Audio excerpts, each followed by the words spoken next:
See, you're off screen. Oh, Right I'm there. way off. Probably because I just moved the chairs.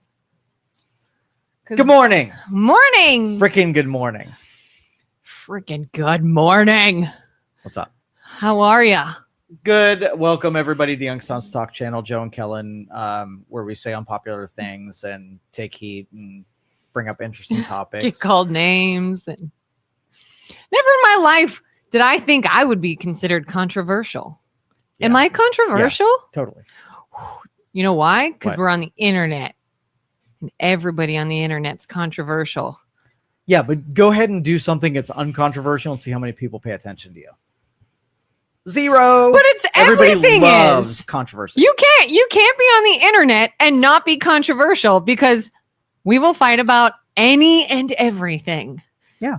You could be like, oh, It's what we invite. We Yeah. like solving problems. We like having debates. We like fighting with people. That's part of who we are as human beings. It's always been that way. we like fighting with We do. people. We do. I don't know if I like fighting. No, you say the words because you think it's proper to say, but the fight is part of our genetics. It's who we are. Yeah, there are some days where I'm like ready for a fight. Yeah, we love it. Especially women. Women love drama. Women like invite drama into their world. And men don't. No, men. Okay. No, men like to be garrisoned into their nice space and find happiness in the regimen of regularity. Women, not so much. You're so full of crap. Totally. That's you starting a fight. You're starting drama right now. I'm just telling the truth, and I can't help that you don't like the truth because you can't handle it. You can't handle the truth.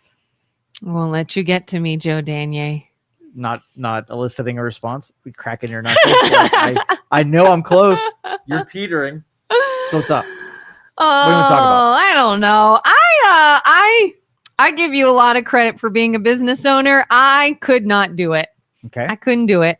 If I had to be the sole not person responsible, but I guess for employees, I think I would be driven mad. Mm-hmm. I couldn't do it. I'd fire everybody. Mm-hmm. And I can't tell if I have unusually high standards that need to maybe come down a notch, or if everyone else is just a lazy, inconsiderate, Selfish, egotistical worker. Okay. Yeah. So like on day one, I told you that was a reality, and you tried to convince me that it was different, right? That most people are good and considerate. I just deal with the facts ahead of me, right? I try to make the best for what is truthful and exists. Yeah. And so like if you would go out on the street and you want to believe that everybody is honest and has integrity. And I'm like, Is okay, a hard cool. worker. Cool. So go out there and make yourself vulnerable in front of people and see how many people take advantage of you and are absolute dipshits versus the people who are like, wow, you're good people. I knew you existed. Yeah. What's the percentage? What do you think? Like you want to think there's an understanding of what give and take is. Mm-hmm. And that there are some people that won't just take, like that saying, give them an inch, they'll take a mile. That's the norm. Unfortunately. Do you think you are that same way? Give an inch, take a mile? Yeah. I don't think so. Okay. I really don't think I am. Do you think you're the minority of the majority? I think I'm the minority. Okay. All right. As long I agree with you on both counts. Yeah. I really see like little things. Like, hey, this has come up and I need to do this, and it might mean that my work day will have to shift and I might have to miss something or whatever. So because that, I'm going to do this. But that's not the average worker. The average worker is like, well, I mean, yeah, I have to do this, but I'm also going about my business how I normally would. Okay, so now that you know the majority of workers are sort of like self-interested in, selfish, they are improper, they lie a lot and whatever. Now, if you found out that the workplace exploited all of those people and took advantage of them, who would you have sympathy on? The employer who just did the best with what they could, or the employee who was exploited by those evil bastards? I have a really hard time sympathizing with the employee 100% anymore. That's yeah, because it used to be this culture of like, oh, the corporate run and the business owners are these corrupt, money hungry, toxic people, and all they're trying to do is get one over on workers and exploit them and take advantage of them and not give them what's fair. And I'm not saying that's never the case. I'm not saying there aren't situations out there that are that. I'm saying from what I've seen in my working adult life, it is more likely the employees constantly taking advantage of the owner / person who runs the business in every way they can. Yeah. And I will feel like I'll have sympathy because I like people. But when AI like turns these bad people out to pasture and they get to fend for themselves and figure out what real opposition feels like natural opposition, like I will not feel very badly for those people. Yeah. Like yesterday, you were proudly saying that I make a nickel, he makes a dime, so I take a shit on company time. Like you said that yesterday. You were totally proud that you were not, eager to give out good value for the time you were being paid. And then you turn out the pasture and I'm going to feel bad for you. Go take a shit in the corner. Like let nobody pay you for taking that shit and see how you feel. Or they'll be like, oh, I'm going to go ahead and just, I'm going to do this during the workday. I can take an hour or so because it's owed to me. But then I'm also going to do this and I'm also going to do this. And it's like, and I'll give some real examples. I feel like I'm being a little like vague. Let's say as an employee, let's say you have to come in late, had a doctor's appointment, had something going on with a kid's school, had whatever. Fine. Let's say in that same day, you have to leave early for some reason. All right. Not ideal. As long as it doesn't happen very often. Fine. Would you then still make your lunch break a priority? And that's controversial because people are like, oh, businesses owe lunch breaks and you should be able to take a break and you should be able to eat and you should be fine. But should someone say, let's see, I have to leave early and or come in late. I'm going to pack my lunch and eat at work and do things in between. Or no, that's already owed to me. I'm already going to go ahead and take advantage of that. And I'm going to go ahead and take it here and take it here. That drives me insane. And I feel like I sound like an old fogey. Like, ooh, back in my day, we worked hard, and maybe I do to some people, but that is so regular and daily. And I'm just like, I can't. I don't want to pull my hair out. Am I just an old fogey? No, you are basically coming to terms with what I call parity, like a 1-for-1 relationship between what you owe and what is owed to you. And we have a good relationship. We go to the grocery store, and if you give $1, you get $1 worth of goods. And you understand that trade is really good, right? Yeah. Because both people got to win. But once you're an exploiter, it's where you want to take something and not give the dollar, right? When you feel you're owed the thing without having to give the dollar, that system breaks. So for instance, do you feel good when you get something without giving? It's human nature. So it's fair to... Depends on what it is. Sometimes it's like, oh, that was really nice. Sometimes it's like a little guilt, depending on what it is. All right. Yeah. So do you think as long as the person that is giving you the thing without expecting anything in return is complicit in the arrangement, it's fair, right? Yeah. But if you leverage the person and get something without giving and force them into it where they're not happy about having given it, right, then you're the exploiter. And you mentioned it, that the labor and employees and those egotistical minds out there feel like they are owed everything. They're the most entitled. And I'm not going to make it a generational thing. I'm going to make it a cultural thing. Like people don't really know, they don't have a relationship with what they are really entitled to. Yeah, they don't. They think it's a lot, number one, and they can't seem to justify why. You know, like, I should get this, I should get this. Well, how does that work out for you? Like, who is supplying that benefit to you? Oh, well, they have the money. And I'm just like, oh, that's another thing I have seen. A wild misunderstanding of the amount of money that people just have. We just have it. And who knows where it comes from? Somebody said something to me the other day, and I hope they don't watch this because they're going to know I'm ragging on them. They were talking about a local business owner. And they said, oh, I saw that their wife was working at this other business. And I like, why? Why are they working? Like, heck, if my spouse was a business owner, I'd be at the spa and getting my nails done. And I was like, how much money do you think they make? It's a small local business. It's not a wild corporate. They don't like own a hospital or something or multi-million-dollar corporate. Like, it's a small local business. And they said, oh, well, their husband owns that. I can't believe the wife is working. I'm just like, wow, there's a real big misunderstanding of how things work. And how you then think you're owed something and you get something that just comes from like thin air. You just have it, I guess. Should everybody have to work? Should it be a requirement that every person works? I don't think it should be a requirement. Okay. I think there are situations, for example, stay-at-home parents.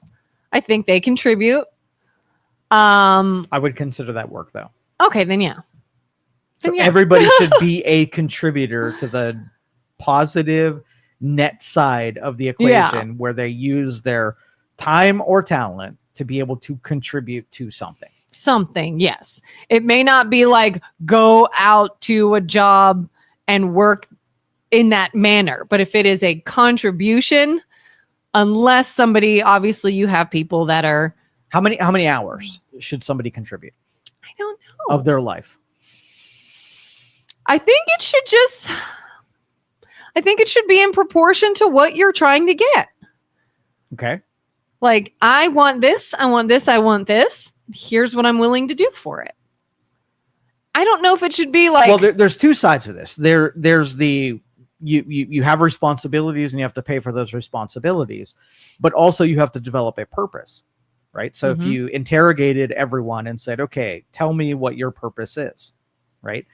You should be contributing about 5, 6, 7, 8 hours a day to your purpose, right? If you can't name me your purpose, then you will find depression, psychological disorder, right? Yeah. And we don't want any human being to feel like they're without purpose. And, you know, you think the blue-haired hippie people, you know, they idealistically think that their purpose will come internally. Sometimes you need external force in order to put you on a road that has guardrails that make sure that you don't fall victim to your vices and your intuitions because they're just bad instincts. So let's just say AI comes along. Nobody has to work anymore. Everybody's disbanded. You're going to have about 20% of the population that be able to find their purpose because now they're given an infinite amount of free time to be able to pursue anything that makes them happy. And you're going to have 80% of the people who just destroy themselves and everything around them, right? And so... What about when your purpose and what makes you happy is also replaced by AI? Well, no. It's an internal logic of purpose. All right. So you can sort of like keep dividing the atom until you get down to the quark that is what makes you happy, what you giving into all of your wants, desires, and needs. And you'll find that seed of why you might express it in a certain way, but it all boils down to, what your purpose is. And, I think a lot of people are working in industries that don't serve their purpose at all. And so I'm cool with that, with them feeling like they're misplaced and they really need to figure out what makes them tick. So because, all right, so there, I think in terms of mathematics right now, the problems that can be solved, right? And the people that were born with the innate knowledge or talent that could solve that problem and are right now investing in doing something that's completely different than what they were born to do, right? That is probably the majority of people. And I also believe a majority of people haven't even thought through what they're supposed to do, and they don't give two shits because they're serving all of their vices, and all they're doing is taking, you know, pleasures, simple pleasures in life, and they're just a wasted vessel. Well, how do you feel about, there's a lot of those people out there, like we would call them starving artists, like people that are like, I want to be a musician, I want to be a filmmaker, I want to be, but that's just not paying the bills right now. They have to have the job that pays everything, but it's not what they want. It's not what their passion is. It's delusion. How so? Well, you have to take all of the elements, not a stubborn set of elements. Okay. So there's two parts of this. If whatever it is that you do requires a circuit connection with other people, you have to count for that. So you can serve both of those masters, your free expression and the demand for that expression. I just went away. There I am. That was weird. All right. So if you don't take into account, then you have basically written your own story. So I want to make art that no one likes, right? If there's just a truth in that, then I'm going to say, okay, if you take on this pursuit, you're going to be able to do whatever you want, but nobody's going to buy it. You got to be cool with that before you start the endeavor. So we'll take a photographer. I meet with a lot of photographers for some reason. And you know what the thing they don't want to do most? What? Graduation photos, right? Most plentiful. Everybody gets photography taken, and they absolutely hate it whatsoever because there's zero expressive. They cannot put their talent or their ability. It's just sort of cut and dry. It's an invoice is going to go up and the check is going to get cashed, and there's nothing in me on that photograph, right? So the utility of what they do means that you have to account for what it takes to keep the lights on. And what it takes to feel like you're expressing yourself. So if I'm a dipshit and I want to take pictures of ducks and I feel that's my purpose. Wait a minute. Why you got to be a dipshit to enjoy that? It's a dipshit thing, right? Because it's a dipshit, because I know going into it that I'm going to feel that because I'm expressing myself, everybody around me I'm entitled for the attention, even though knowing if you consult me, and I'm going to tell you, yeah, if you just take pictures of ducks, you're going to sell zero things, and you're going to fill part of the formula, and you're not going to fill the other part of the formula. Go for it, right? Yeah, maybe they just really like ducks. Maybe they like ducks, and that's fine, as long as you don't complain about not being able to pay the light bill because you pursued something that doesn't pay the light bill. So you're saying don't be like, I can't believe I'm not making a living off of my duck pictures. Yes. So if you had a 5-year-old and all they like this chocolate cake, right? Chocolate cake is delving into a thirst, right? And you as a parent saying you're going to have to make some concessions where you can take the thing you want to do and make it a small portion of what you do for the enjoyment's sake, but you also have some responsibilities to do things that your body needs, not just what the body or the mind wants, right? And so if you're like, okay, well, let's take both parts. Chocolate cake, I want to be involved in this formulation, and it needs to be about 20% is the magic number. I don't know if you noticed this, but I go 80-20 on a lot of things because it's a naturally occurring ratio of things you want need to be in increments of 20, and 80% needs to be stuff that you are making concessions. You know, they're necessary. You know, you need to work out, but you don't want to, you want to veg out. If you go 80-20, you're always pretty much going to be right. So if you eat 100% chocolate cake, you're going to have some consequences to pay. So when you don't feel good and you're ill and your healthcare costs a lot more than it does other people. Yeah. I can point back and say, oh yeah, you did everything you wanted, and that what you wanted cost you your health. That was a trade that I could have told you would happen in the very beginning. So if you want to take duck pictures, cool. Make it 20% of what you do, and 80% is the concessions to be able to keep the other responsibilities and disciplines that you have. You have to do 80% of what you don't want to do to get to 20% of what you do want to do. But the entitled generation, or the entitled group of people, they want to do 100% of what they want to do. And then they just want to complain and create the drama in what they don't get because they don't have the disciplines of the Pareto formula. And what it is too is they realize, oh, I can only do 80-20, 80% what I have to do to live and support myself, 20 of what I just enjoy. But they blame that which is the 80 like it's their fault. Like, you're the reason I can't be doing more of over here.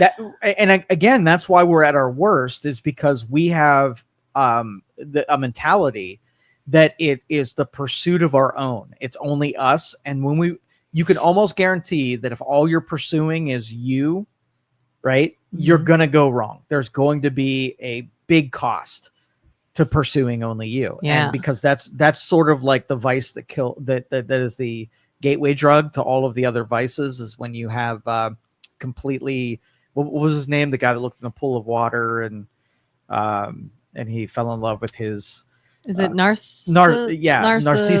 Yeah, it sounds like narcissist. Yeah, when we have all Narcissus out there, yeah, their only pursuit is the vein. That's what you get. And it's not even the employee-employer dynamic. It's the customer, the consumer. It's everyone. Like, you don't have to parse it out. It is literally everyone. You either have, you have sort of like a motive for leadership, the people who are pulling the strings and running the machinery.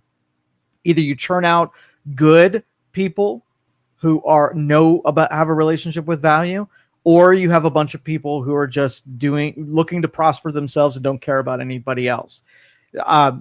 My big criticism of those who want to rip theology out. Theology is really the only philosophy that I know of that ingrains in people not looking at themselves, not what's in it for them, not looking how they're going to prosper and everybody at the expense of other people. Mm-hmm. So you rip theology out, and what did you freaking expect, right? Then have a bunch of people who are just doing personal pursuits rather than looking out for other people. Yeah. So agnostics, atheists, I'm looking at you. You ruined everything, and F you. Yeah. I mean, even romantic relationships. You hear people say, oh, it's 50-50 or it's 100-100. To me, a successful relationship is just two people willing to do whatever the percentage is necessary. If you can't give, I don't know, 80-90% today, I will. If you can't give this, if this is all you have, I'll make up for it then. I'm not putting it's 50-50, 100-100, whatever, every single day.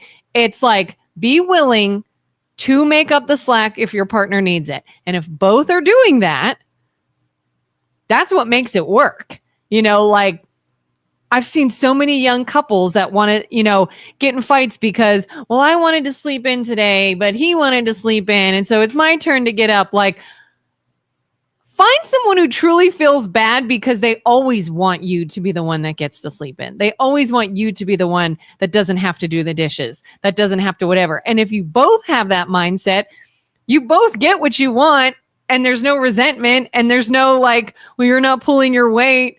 Just be two people willing to always be the giver, and you will find you will also receive in that. That's not the case, though. Like, I want to believe that, and I do say that to myself. Oh, it's damn near impossible. So, like, the quote of like, every relationship is 51-51, and you're trying to outdo the other person to be the 51. That means you're in a constant pursuit to outgive the person that's in front of you, right? What happens, and I deal with a lot of the last example about the financier and the contractor, right?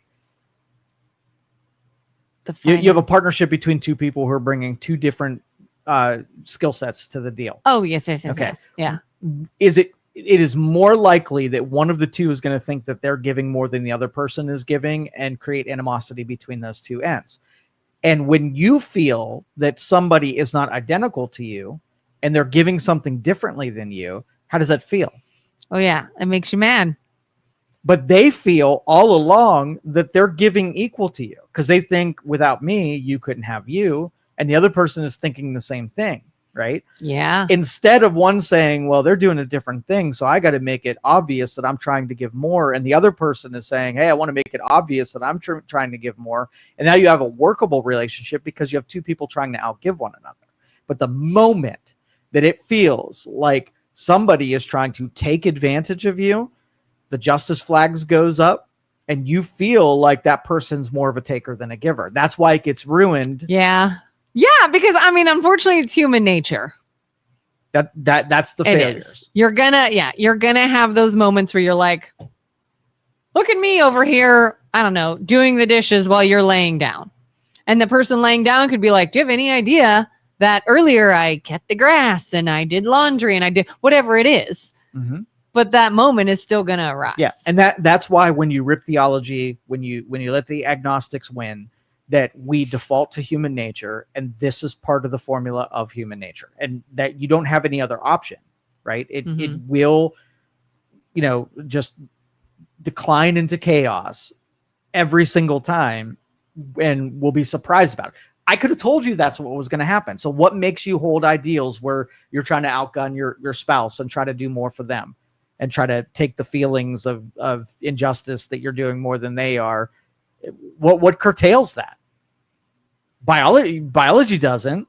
Biology tells you that you're being happy, taken advantage of, right? Yeah. But your theology tells you that I'm going to do it and be a martyr to it. Do it anyway. Right? Be a good example to it. And even if they are misbehaving, it's a teaching deal. So I would say most of my success, I would say 90% of my success came from losing, right? Doing something that made not mathematical sense. I did it out of kindness of my heart, was not done because I felt like it was going to be a repaid deal or it was going to be made whole. I did it as a sacrificial gesture.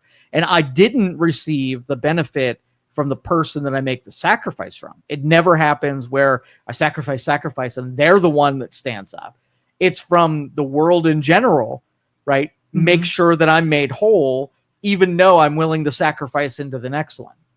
And that's not something you teach in math school, right? That's what you teach in theology school, because that's what you're called to do. Being a steward for something means that you don't care if you get taken advantage of. So you're saying do something for someone that may not show appreciation. 100%. It will punch you in the face in doing it because it is what you were called to do. So who calls people to do things? Like if you're looking at biology, your biology is never going to call you to do something that doesn't make sense. Mm-hmm. It's a survival mechanism, right? Yeah. But when you're called to do something from a higher power that's bigger than you and yourself, and the human vessel here is meaningless anyway, and you're here a short time to do as good as you possibly can, even if it's not rewarded, even if it's only something you experience in the afterlife. All right, well, I'm willing to do a whole lot more when I have that as my goal, rather than something like, how am I going to be repaid Tuesday for the sacrifice that I was only willing to make for 30 seconds until someone gives me a pat on the head and tells me I did a good job. That's the difference. Yeah, I've heard people like atheists say things like, well, if believing this just makes you feel better, then do it. Oh, if that gives you a sense of purpose, then fine. And I'm like, it does. It does. It doesn't make it less. Like they say that insinuating it's not true. But if you choose to think it is, and well, the difference is not thinking. Like, yeah, it makes you feel good in certain respect, but it makes you do things you otherwise would not have a reason to do. Mm-hmm. The doing is the more important part. The people who just do it for like the emotional feedback, right, are kind of missing the point of what religion is supposed to do to you. The debate in between Democrats and liberals, I've defined 100 different times to 100 different liberals, and they just don't understand it. Right. So for instance, if we use legislation that deprives people of SNAP benefits and food, right? Mm-hmm. Well, what would Jesus do? Well, Jesus wouldn't take it upon the legislature to feed people. What would he do? He would make Bob Smith personally get so pissed off that we're someone starving, and he would feel an obligation to sacrifice his beer money on a weekend to go feed somebody personally. That's what Jesus would do. So F you and you're outsourcing your nobility to another person. And at the same time, like, it's convenient, right? Yeah. That you think the people that you hate the most should be the ones doing the feeding instead of your ass propped up on the couch with a bunch of vindictive language telling someone else they should solve your problem. F you. And Jesus would say, F you. Maybe not F you, but I would tell Jesus that he should say F you. He would probably think it. Yeah. He would definitely think it. Yeah. What's Jerry's deal this morning? Good morning to the single digit podcaster and the best middle of the road realist co-host. Single digit as in this finger. So yesterday I floated for the 75th time that I was going to get into politics, but I was going to be the anti-establishment guy that all they did. So usually people go So that wasn't an insult to us. No. Okay, I was going to say, did we wake up on the wrong side of the bed, Jerry? No, Jerry's But I see. He's talking about something else. Double digits. Yeah, I'm going to give the middle finger to the establishment because I think like this is paving a way to anarchy, but I kind of like this version of it. But people who go into government, they end up having like I'm going to change the machine. And then they get there and they find out, no, the machine is going to change me. Tim Ryan was the greatest example of this in my lifetime, where I know the guy in every part of his being thought that he was going to go to the machine and the machine was just going to start conforming to his wants and desires. And then he was like, oh, if I want to be effective, then I got to do X, Y, Z. And I got to double back on some of my principles, because even if it's not as good as I want it to be, at least I can make some change, even though you start being complicit in the machine's bidding rather than your ideals affecting the machine. And I think it's dangerous. Like if I went into politics, I would be destroyed in 39 seconds because I am stubborn as hell. And I do not care if it destroys me, and it will destroy me, and it will destroy everything I care about. So that's the only reason I'm not. You think? Yes, 100%, 100%. Well, I think politics could destroy anybody. Yeah. For half of a second, I was like, could I go into No. I don't even need to finish the question.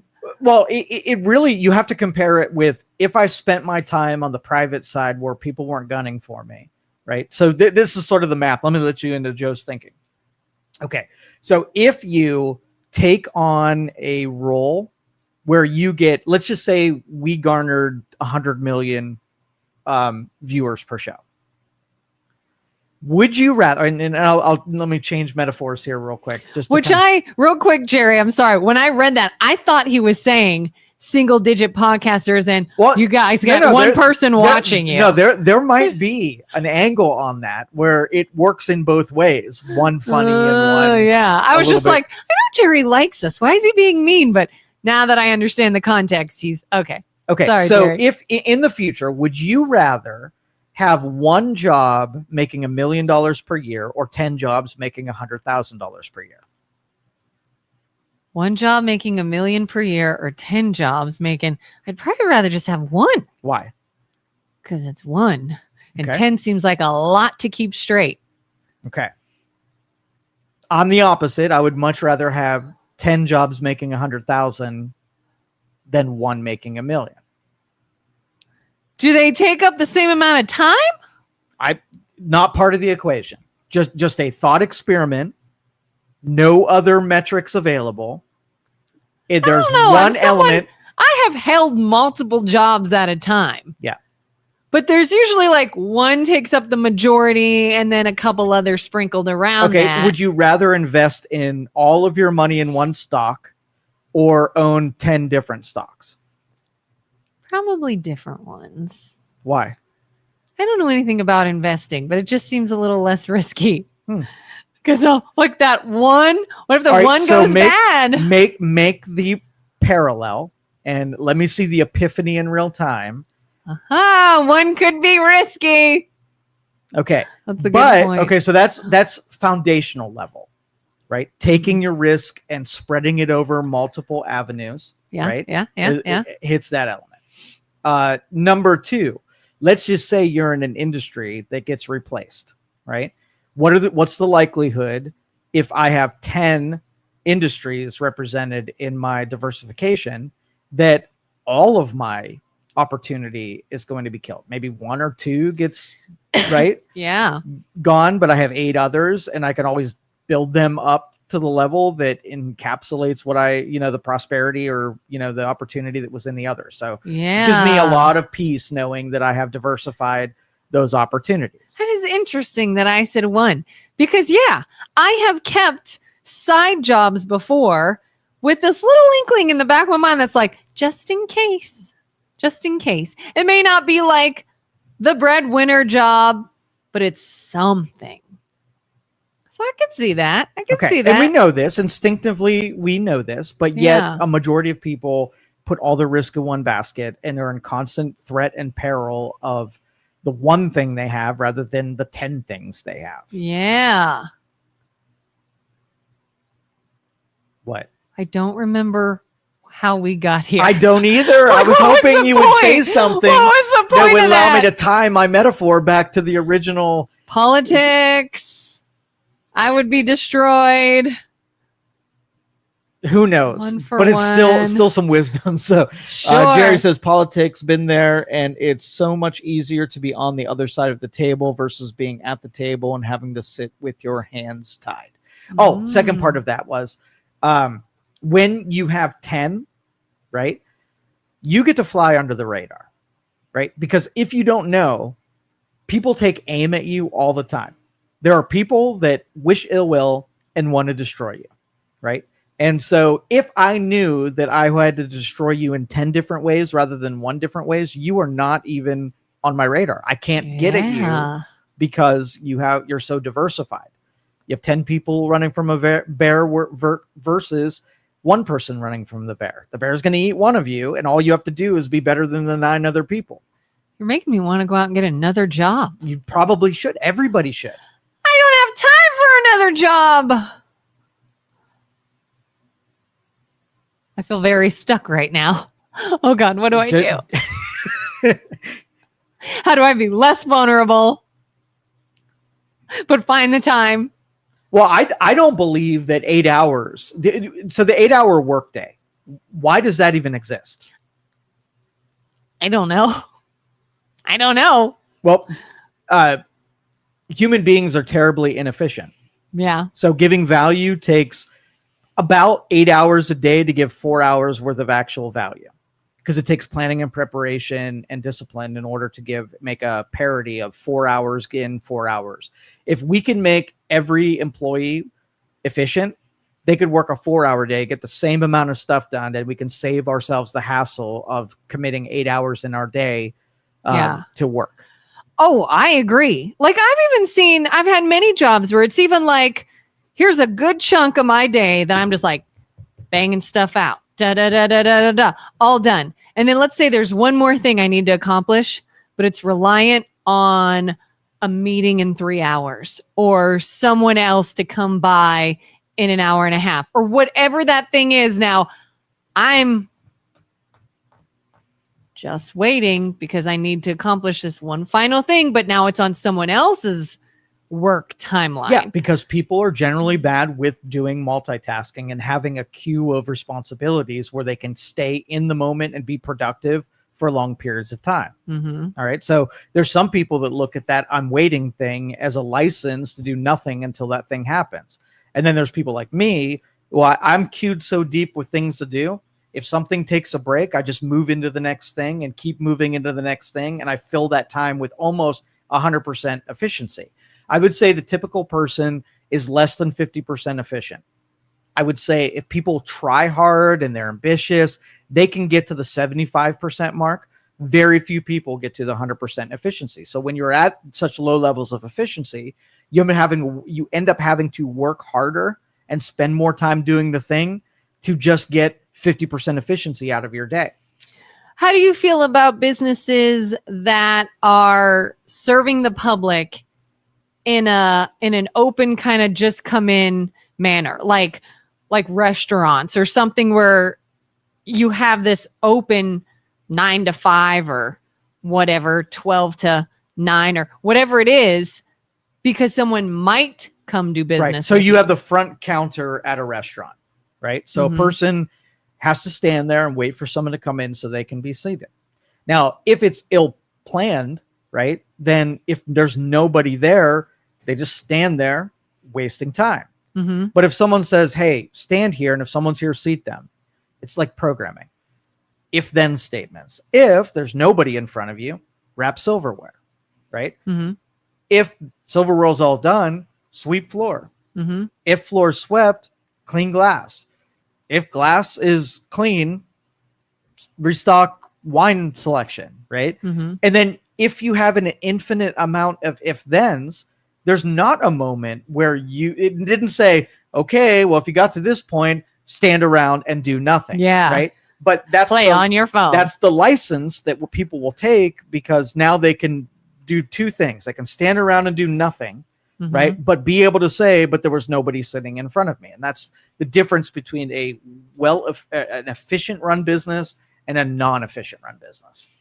And then ideally, I think in places like that, where if it's okay, it's this slow, this has all been taken care of and we're still slow, go home. Like, I've seen people cut staff. No, but there is an infinite amount of things that aren't being done.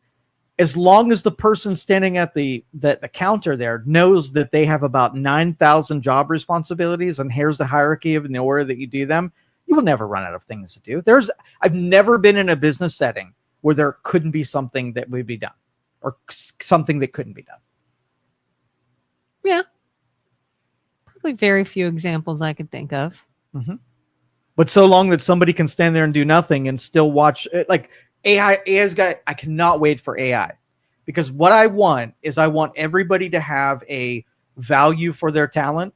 And I want a meter to be able to start and stop when you're not doing those things. Right. Mm-hmm. And so you might be in the position, right? You might have the talent for the position, but if you're not driving, the meter's not running, you're not making anything, and you will figure out super fast. When you are off the clock 1,000 times a day, you chose that by not picking and I cannot wait for technology to aid the efficiency of the marketplace. There's so much dead weight, wasted time in the marketplace that consumers are paying for, right? In the end, that things could be cheaper if we can figure out how to get people more efficient. For sure. Yeah, I think it is both. It's the worker taking advantage and the consumer taking advantage. You know, I've literally had people call and say, what's the price to do whatever? Do this. How much do you charge? You tell them. Oh, okay. So, and then they tell you the problem over the phone and want your information, as though, but if you tell me over the phone, it's free, right? Mm-hmm. Like, well, how about I just describe it to you? You help me out. I solve my problem, but I didn't come in and I didn't use your services. It should be free, right? Like, everybody's always trying to get over on someone else. Yeah, that is human nature. You do that. Everybody does that. Everybody does. Yeah. Everybody does it. It's part of human nature. But as long as you know what the rules are, and I think the rules should be very simple and strict, right? Mm-hmm. The best commodity is intelligence. It's the best, right? Mm-hmm.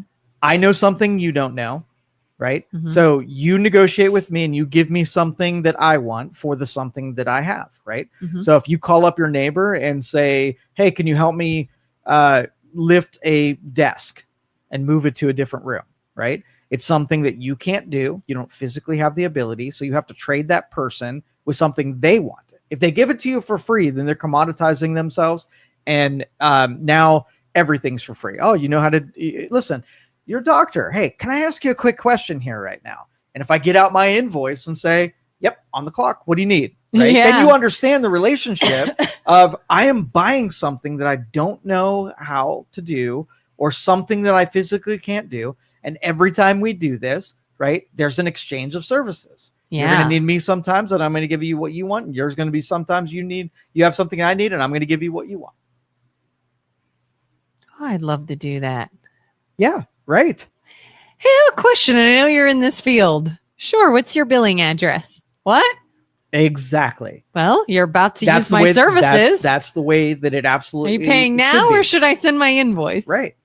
And then everyone's like, whoa, but So, oh yeah. do you think that if AI was regulating the average person and they were only getting paid when they were productive in the capacity that they were there, do you think most people would make less money or more money? Less. Way less. For sure. But if you ask them if they think they're underpaid, right, they would universally say, yeah, I need to make more money. Yeah. When they are pissing away time they're already being paid for doing things that are not part of the negotiation. Oh, because it's owed. That's right. How do you feel about people that expect raises over timelines? Like, oh, I've been here for a year, I should get this much more now. Oh, now I've been here for 5 years, I should automatically get paid more now. Do you think there's anything to that? Is it more based on like the market and what's happening? Or do you think it matters that it is just their timeline? I think you got to look at an asset as appreciating or depreciating. So if you had a car is sitting in your driveway and you owned it for a year and you measure whether or not that car is worth more now than when you first purchased it. It could serve a purpose that's more than it was before. So you would absolutely pay more to even have that thing sitting in your driveway than before. And there's some where it's just a drag and it's just an anchor. And I think every negotiation, it would be really, and I think the double-edged sword here is that if you what would happen if someone came in, right, and you did a reassessment on their value on something, and you were like, okay, we're going to do an honest, whether or not you're doing more or less, whether you're smarter or not, where you add more asset, and every time that you went in for a raise, it could go the other way. And you could then be offered less money for what you were doing than more money. So long that you're willing to reassess your value, then you got to be willing to accept the metrics about how you become better or worse. And it's not just in the time being served, it's also the value that's being offered. Yeah, because I think there's definitely something in sort of going in, if someone's trying to negotiate a raise and saying, here's another duty that I have that I didn't used to. Here's another skill I've developed that I didn't have before. Here's some way that I brought in a profit that I wasn't doing, or all these different things. But you also get these people that are like, well, I've been here for so many years. Right. Did anything change? But that's part of the negotiation. Obviously, you are going to negotiate on your behalf, and then the employer is going to negotiate on their behalf, and you're going to make a concession somewhere in the middle. Yeah, they might say, well, it's showing loyalty. I didn't learn anything new. I haven't done anything in addition. All those things it's loyalty, and all what's of that those things to have you? value, so long that you're negotiating with someone who can also throw things out that you're probably not going to like to hear as much. Yeah, like what their counter. That's could why be. I like AI, because it's going to be uniformly applied and all of the measurements are going to take into account. And so if somebody's number of years of service are entered into the agreement and that's super valuable when compared to entering someone right out of college, then that is part of the measurement and fair value is taken. So I think there are a lot of people that are underpaid, and I feel like there's a lot of people who are terribly overpaid. AI writes that by making everything congruent and uniform. Yeah. Some people are going to really hate that version of it, and some people are going to really like that version of it. Robert says that is assuming that the two are different. The worker and the consumer are the same person.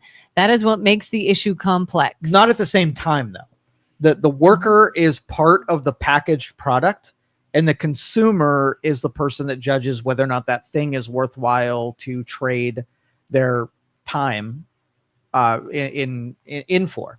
So you can have the workers that are also consumers. You can say that employers are also consumers. So it's really the people that are buying the end product that are in a majority control of that.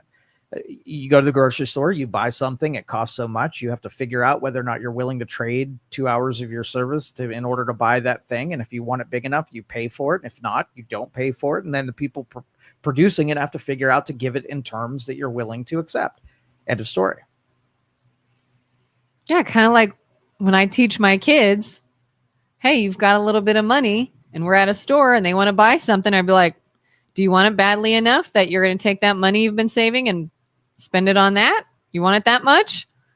Yes, but then by all means. And if you get home and it's cheap and it's dumb and you're bored with it and you have no money, that's a learning. Yeah, learning converting situation. it down to the actual cost is helpful too in those 15-year-old brains, right? When you say, hey, this thing, if somebody makes $20 an hour and you're paying $40 for something, would you right now go take a job and work on something for 1 hour and then take the time to product and make that exchange? Would you pull your ass out of bed and go do it? And if they're like, oh, absolutely, I would absolutely work an hour for that thing. I want it so bad. But when you're like, I'm going to go to a restaurant and pay $100 and figure out that I had to work 5 hours to enjoy that meal, it changes it a little bit. Oh, yeah. I was just talking about this the other day.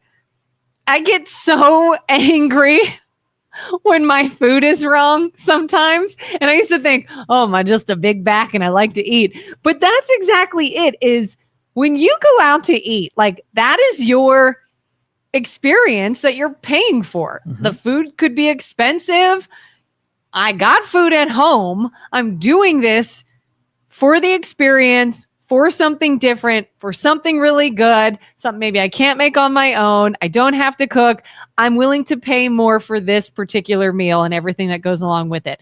So when it's wrong or bad, do you get more angry when you feel like you wasted your money on something and maybe something more than another? Well, everybody's had that experience, and I sort of internalize that and say, when I'm in a service capacity, I want to make sure that I'm serving those people with that same, take those feelings and how I felt when I was misserved, and make sure that anybody who's dealing with me doesn't ever feel like I took them for granted and I misserved them. So it's a learning experience.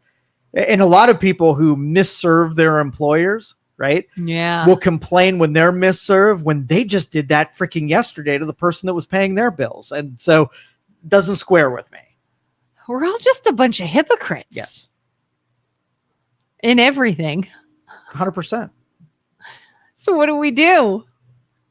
Join me in the cynicism that unless theology makes its way back into culture and drives people to become better and distance their every motivation outside themselves, we're effed. And when you say theology, yes, are you being synonymous with religion? No.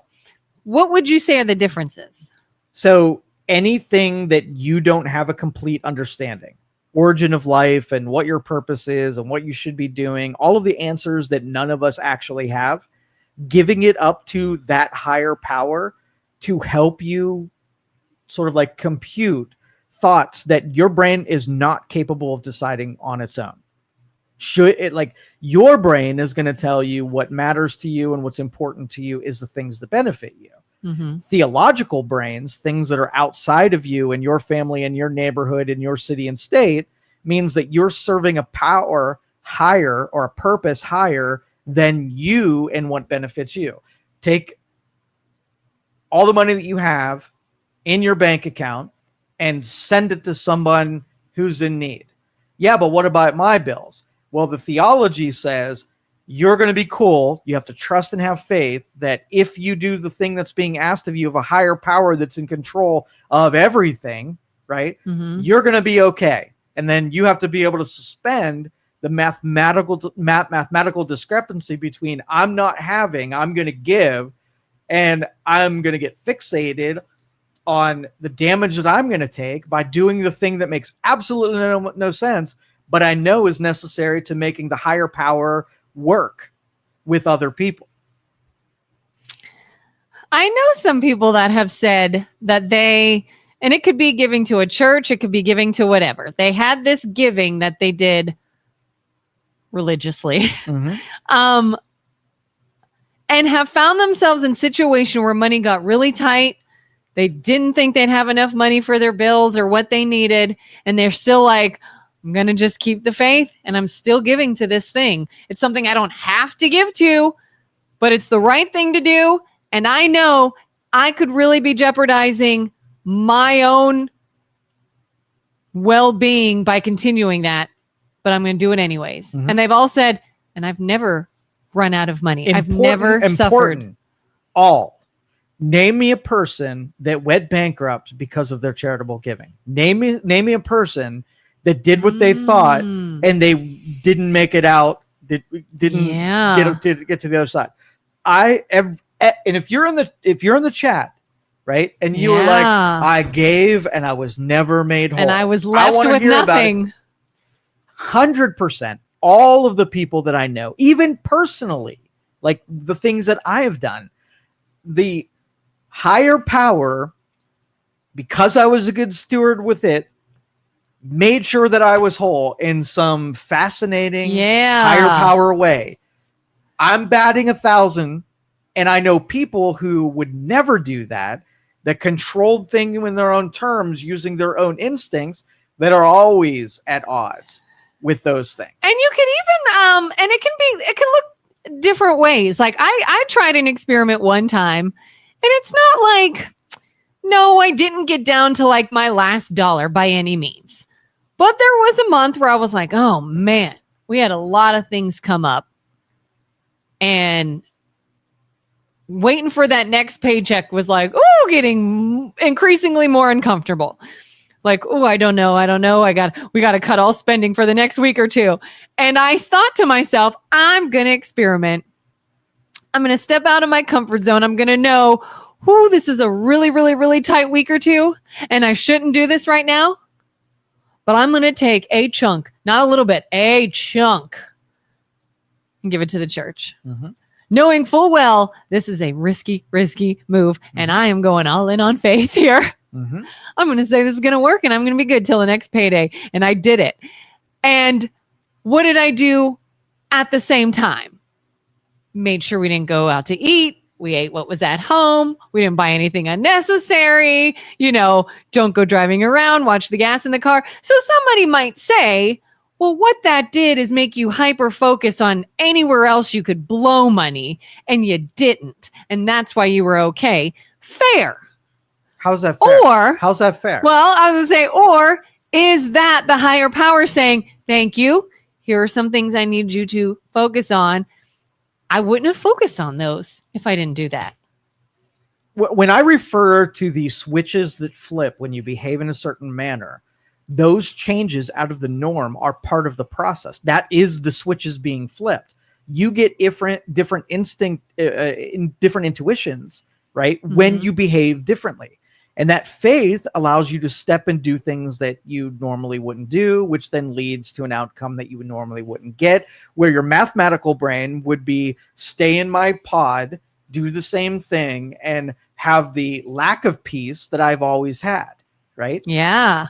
My husband told me he was so proud of me. So I love home decor. I love it. Like, I love walking around Hobby Lobby and TJ Maxx and any place with home decor. And I wouldn't say I just like buy everything I want all the time, but I probably spend money when I shouldn't fairly often. But you really will have a reminder that you're supposed to live, love, and laugh. Right? Yes. You've got that nailed. That's out now. I don't buy anything like that. That's totally out. Anywho, so I remember thinking one time I was in this position because I have multiple jobs, and I was seriously considering giving up one. And I told myself, I don't want to give it up. But what I'm going to do is, if I can make it work and I can keep that job and everything is working and everything's good, I want to give more to the church, give more to charity, whatever. So I'm going to take a leap of faith and say, I'm keeping this in order to have money to give. And what that looks like is, when I go walk around and I see my pretty things, I sometimes have to say, hi, pretty things, and leave without buying. And my husband told me one time, he's like, I can't believe you just walked around the store and you didn't buy anything. I picked up a couple things and I put it back. And I said, I know I don't need that. I don't need it. It's not going to make me happy for longer than a couple of days. It'll be out of season in a couple of weeks, and then it's going to sit in the basement, and I don't need it because I need to make sure I have this money to give. That's why I'm doing this. And it works. It works. So would you say then people are going to say, well, all you're doing is training your brain to make more smarter financial decisions? Yes. Is there faith in there too, or the higher power also saying, I'm making you realize this because this was your goal. This is what you wanted. So I'm helping you stop yourself, realize. That's the difference between associating like faith and magic versus faith in programming, right? Yes, faith makes you do different things. It's not like a magic wand and you get the thing without putting the effort and doing the deeds that are connected to that thing. The whole point is to do the things that don't make logical sense, doing them anyway, and then you get a benefit that you otherwise wouldn't have gotten. So that's not an argument against faith. That is an argument for faith. I mean, in that instance, you're doing the logical thing.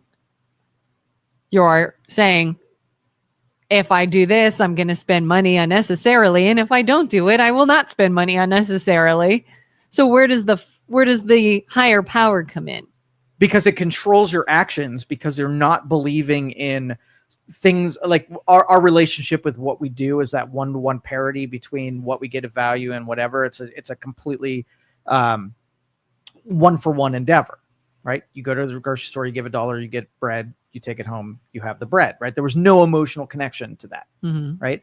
But there is an emotional connection to taking bread that your kids are going to need to eat, and you're going to give it to the guy that's on the street that doesn't have any food whatsoever, and not thinking for a second that this action is going to deprive you, knowing that because you're doing what you should do, giving the bread to that person, that everything's going to be all right with you. And that make you take 5,000 other steps that if you were just in the go to the grocery store, get the bread, you would have made the sandwich, they would have got their thing. You wouldn't have changed at all and went out of any kind of, discomfort or the risk of a discomfort for doing an act that makes sense on the theological level, but not on the personal level. So knowing that personally, I'm not going to benefit, but somebody else will. Somebody else will. Do this. You do that thing, the switches in your brain get flipped. Now you're not looking at you and what's in it for you. You did the right thing and everything is made whole 100% of the time on your end. And then you basically have to stop worrying that you're in control of certain things, giving up those decisions to a power that is outside of your brain, because your brain is rather limited. Not just you. I've been messing cut at you. I got what you meant. Most brains are really limited. And when you open yourself to that higher power, you just behave and act differently. So Jerry says common sense, wants and needs are a great way to live, and charity is a psychological decision, feeling. Common sense versus higher power had me do this. How do you... I'm trying to like think of things from like an atheist perspective, or somebody who's like, there is no higher power. This is just how our brains work. So let's make our definitions known. What is higher power? To me, higher power is like a God, a creator. Is that what you mean by that? Well, no, I mean, it matters because when you say that, we assume everybody thinks what a higher power is. Some people think it's a specter that lives in the clouds. Some people think it's what you said, where there's a creator and a God. Some people think it's an alien. Right. So that matters. Yeah. I don't think it's an alien. No alien. No. A creator of some sort. Okay. So you're working on Microsoft Windows. You're on your computer hitting a keyboard, right? You're using it. The function of using Windows 11, right? That's your experience. Now, there was a guy named Bob who created the icon that you clicked on. He was the higher power, the one level above you, who created the icon or wrote the programming or made the script or made the actions happen.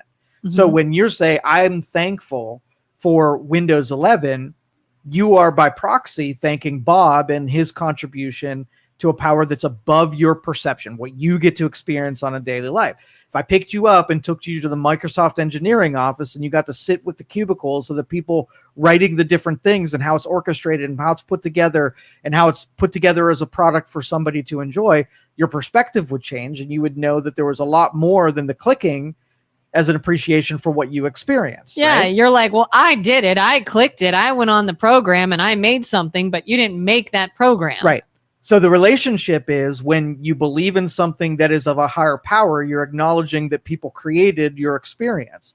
When you're looking at the personal level, everything that you know is what you can see, what you can sense, what you can feel, and what you've experienced. If I were to tell you that there's a function in Windows 11 that you'd never experienced, you wouldn't believe in the part of the higher power, and you would have no appreciation for that thing. Well, the engineers who had to connect all those things together would have a complete appreciation for how everything works and what benefits the users end up getting, and so on and so forth. So the separation is when I say that there are things that we will never know. There is no God office. There's no God engineers. There's no people that you're going to come in contact. Your experience with a higher power is the actions that you can put into it and what happens because of it. That relationship is called faith, right? Mm-hmm. And you do things knowing that it's not a one-to-one deal. And those who participate in theology or higher power live differently than the people who just know Windows and don't want to agree that there's anything above what they can personally experience and the benefit of those things. It's the best analogy that I can make.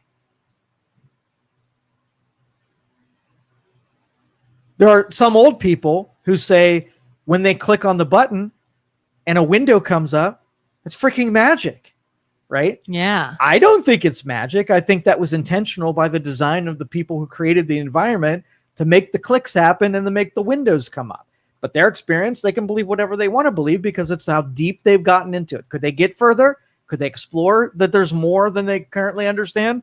Absolutely. And I don't care if they do or not. They can be an operator user and never know that Bob the engineer even exists. I don't care. Yeah, like I always go back when I get into discussions with people, like, let's take life, birth, the creation of human beings. Yes. Someone would say, obviously you take a man and a woman.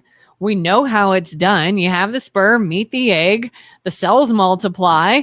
It's formed in a mother's womb until it develops. Things start to form from spinal cords and nerves and all this and that. And when it is done cooking, it comes out.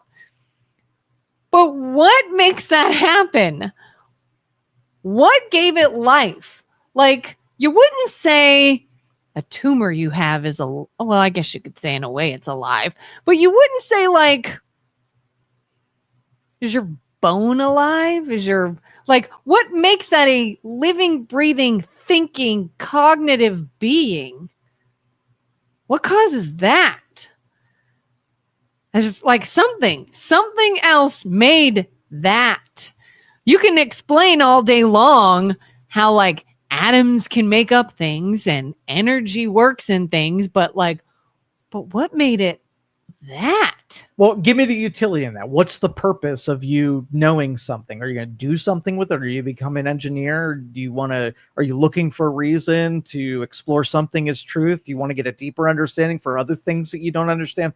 Why would you even go down that pathway? Because it makes me think, oh my gosh, there's something greater than us. I just tell you. There's something greater than this. There's a lot that you don't understand. And everything you think you know, you're going to get one step deeper and know just how little you freaking knew. There's the spoiler. But then these people would say, well, it's not that there's a higher power. It's just we don't know yet. Like, there's a lot of things we know today that we didn't know hundreds of years ago. There's a lot of things that we thought were one way, but then we got more information, realized it's another. So I think these people that don't really have any faith or belief in a creator or anything are just like, well, all it is just perfectly logical explanations that we just have to find. And I just don't. It's lazy thinking. Yeah. I'm like, but I don't buy that. There's something bigger. Like, what is, all right, now we're going to get weird. We're going to go into Weirdville. I'm there. Weirdville. What is consciousness? How do you achieve it? How do you have it and then don't have it? Okay. Or do you always have it? Like, when you die in your body, your heart stops, your brain shuts down, all function cease, and you are dead. Okay. Does your consciousness die? Does that go somewhere? Let's get back to terminology. What is a consciousness?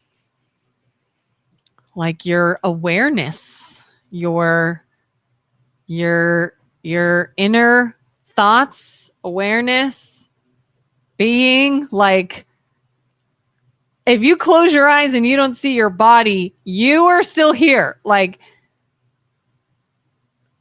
there's something internal that is not tangible, that is not measured with devices. And well, we're going to go to the fourth dimension right here, right? We're going to live in the fourth dimension because the fourth dimension is what was required for this phenomenon called consciousness. Okay. The fourth dimension. The fourth dimension. Okay. So if you're watching a movie on TV, right? You're watching a movie. Your perception of a movie are actresses blowing up cars, storylines, character development, script writing, props, right? Yeah. There's a lot of things that are in there. If you go down one level and you take a snapshot of a movie, you're in your living room and you take a picture of everybody watching a movie, what's going to appear in the slice of what a movie is? You're going to see like one frame. One frame. Yeah. Right? So when you're watching an animated cartoon, right? Yeah. You have 30 frames, a little flip book. You do a flip book and you see motion happen. Yeah. But it required a single slice. Then basically you put some mechanics on it and then use time to develop something that looked like motion or movement, right? Mm-hmm.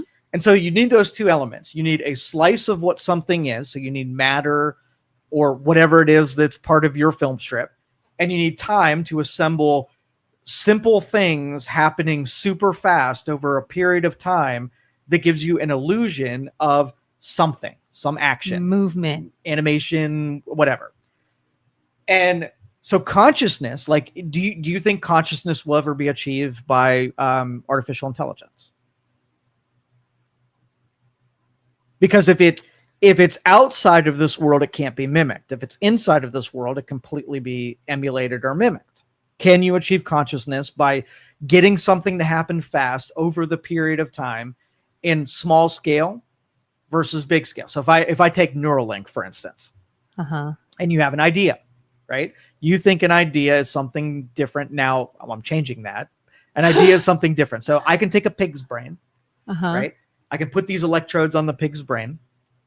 I can clear that pig's complete brain, not thinking about, not doing anything else. And I put an orange in front of it so it can see the orange and take a snapshot of whatever the brain was doing at the time where I showed it the orange.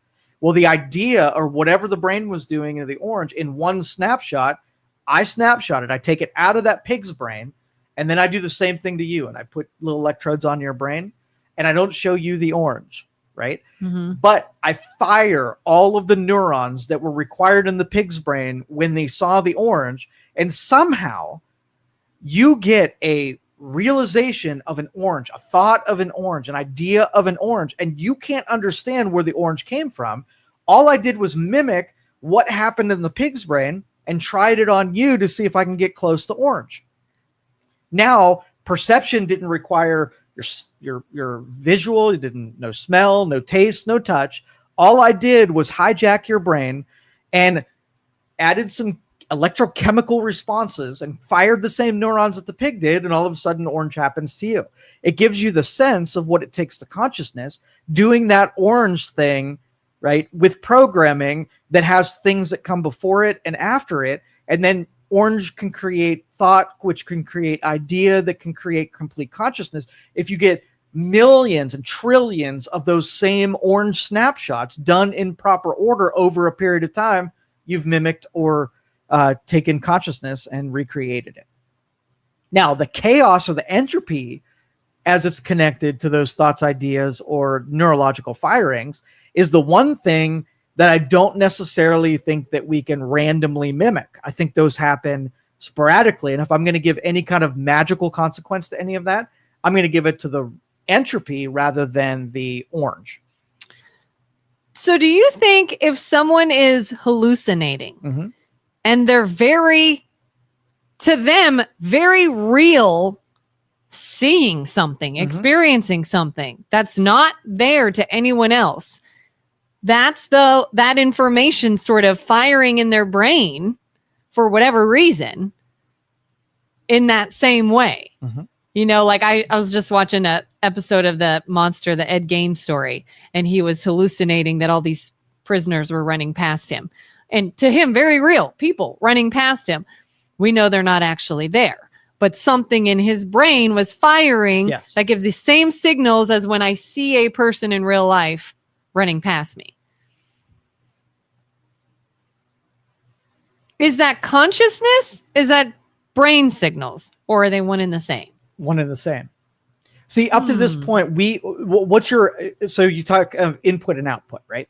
So when in a computer, you have a keyboard and mouse, and it receives all of its input from your peripherals. So what has been the human brain's input for, thousands of years? Your senses. Yeah. Right? All the information that are coming in as input come from your senses. Yeah. So if I can take a person and pluck their eyeballs out, right? No visual whatsoever. And then I got an engineer that has to give you what red and green and what this looks like without using the normal keyboard and mouse. Could I do it? Could I figure out what a normal brain sees or what firings happen in the brain and replicate that by giving, instead of translatory information, I give it direct information? Could I do it? I believe you got a chemical computer that we can figure out what all the neurons do, and I can replicate that pretty easily. Sort of like I heard somebody ask one time, if someone is deaf, if they were born deaf and deaf their whole life, what do they hear in their mind? Like we hear, when we think about thoughts and things and what something is, like I can look at that in my mind, say cup. I hear the word cup in my own voice in English. What do they hear in their mind? That would be it's not necessarily what you hear, because when you hear something, you translate it down to an idea, and the idea is your snapshot of what that thing is. Well, so long, like you might not have uniformity where the things they see and what you see are the same identical thing. When I say red, I'm assuming you picture something red and it's the same thing that happened in my brain. But it may be that if someone was colorblind and never have seen red, they still do the translating to the thing. Yeah. But it might be a different thing that we can't agree on what they saw and what I saw. Like I've heard people that are bilingual saying, oh, I started thinking in Spanish or thinking in English. Like instead of red, my brain went rojo, and it was like, oh, why didn't I say red in my head? You said something different, but it's the idea basically. Well, and I think that's what AI will do, is it'll simplify. Instead of having so many different versions, it'll make one that's uniform, and you get a higher efficiency and brain power when you can simplify language, thoughts, ideas, imagery, whatever in those translations. Like I'm telling you, the senses are extremely inefficient, right? Because think of how much translation we do. In order to get an idea, you have to read a paragraph, right? And then you translate what that paragraph means to you down to a simple idea that gets lodged in your brain as a memory. What if I could just give you the memory without having to translate the words and paragraphs and sentence structure down to an idea, and I just gave you the result rather than having you translate it to that result? It's much better. It's like a lazier version.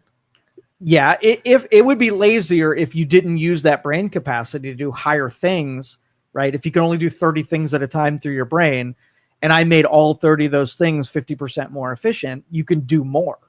It only becomes lazy if you don't use the extra capacity to do other things that are better and more productive. You know what's kind of a weird phenomenon? Have you ever read something, like you're reading a book or you're reading something and your mind starts to wander, and you saw every single word and read a full paragraph and have no idea what you read? Yep. All the time. Isn't that a weird phenomenon? Like your senses took it in, you saw it, you were reading it, you were actively moving and putting words together in sentences, but another sense was elsewhere. I didn't hear anything else. I didn't see anything else. I didn't feel anything else. Literally every sense is pointed at this paragraph, and I took nothing in because my brain, my consciousness, my focus was elsewhere.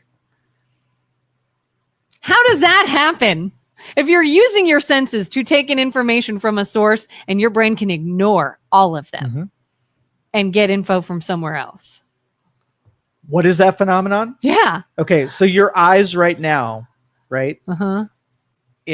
You have this sort of like look at the goggles in front of you and everything that it sees. Yeah. And this thing is here all the time. Yeah. Right? And you ignore it. Your brain is like, I'm not doing anything with this, right? There's more information out there. The nose is just kind of always there. I'm just going to choose like that thing's not going to be represented in my perceptions. But you key it in on that because if you're looking to replicate what your brain's capable of doing, you also have to consider that it doesn't use all of the information that gets inputted into it. So if you took keystrokes, you would expect 100% of my keystrokes end up on the screen, right? What happens if every once in a while the computer just either anticipates what keystrokes you're going to make and does it for you, or decides that that one wasn't necessary and it just ignores that you hit that, but it didn't think you really meant that, so it's going to choose to ignore it. If it can take the liberties, if your brain can take the liberties to add things and ignore things, there's your phenomenon right now. Sort of like muscle memory. I've gone to log into a computer program and I cannot tell you what the password is. I honestly don't know. I can't tell you. But if I put my hands to it, don't focus and just move them, I will put that password in and then go, oh, that's what it was. Yeah. It can't take all the information that it sees or can perceive. It can only do what it's directed to do. And your brain training tells it what it needs to focus on. How many times have someone said, what's your password? And you're like, hold on, I got to do it. It's this. That's the craziest thing. All right. Carter says this is too heavy. It is heavy. And so let's get down to brain breaking our draining, brains. mind-numbing politics and things that make us all dumber. Because me, I want you all to be smarter, but politics wants you to be stupider. More stupid? Stupider, more stupid. All right. What's happening in politics? What do we need to know? Do you think the government will reopen after the No Kings rallies? Do you think that people are waiting on those? I don't. I feel like some people are accusing the Dems of dragging their feet. I think it'll reopen when, like right now, there's some things being cut that nobody really gives two shits about. When it starts hitting close to home, Donald Trump's able to do things that are really threatening the Democrats. Even more. The harder it gets on Democrats, the more likely it is to open because they have to do one thing. 6 of them have to join the Republicans and doing the continuing resolution and then get back to debate. And now we're entrenched where the Democrats won't do it only because they know it's that easy. And now it's stubbornness that is where we're at right now. So I don't think there's something out in the public that is like, engineering this outcome. It's when it gets too hostile for Democrats, they're going to pull the plug. Either the AOC wing is going to kill the Schumer wing, and then they're going to get back to, I don't know how it's going to go. But. Yeah. And that's kind of why I think some people were saying that is, are they using this as some sort of emotional ploy of like, just wait until we have these No Kings rallies, make a big stink and say, this isn't our fault. It's the administration's fault, but we're going to do something about it. Yeah. I'm not buying it. And then they do by cooperating, and then they can look at it as, oh, look what we accomplished. I used to think Democrats were a little bit more sophisticated. I gave them credit for being sophisticated. They are the dumbest. They really are. I think they've blindly made good moves, not on purpose, by complete accident because of their So they're not even nature. like little evil geniuses. No. They're just their nature and lends itself to where we're at right now. I think Republicans have a little bit more strategy behind their moves. They were dumb in a different way, but liberals they're very superficial. They got this much depth.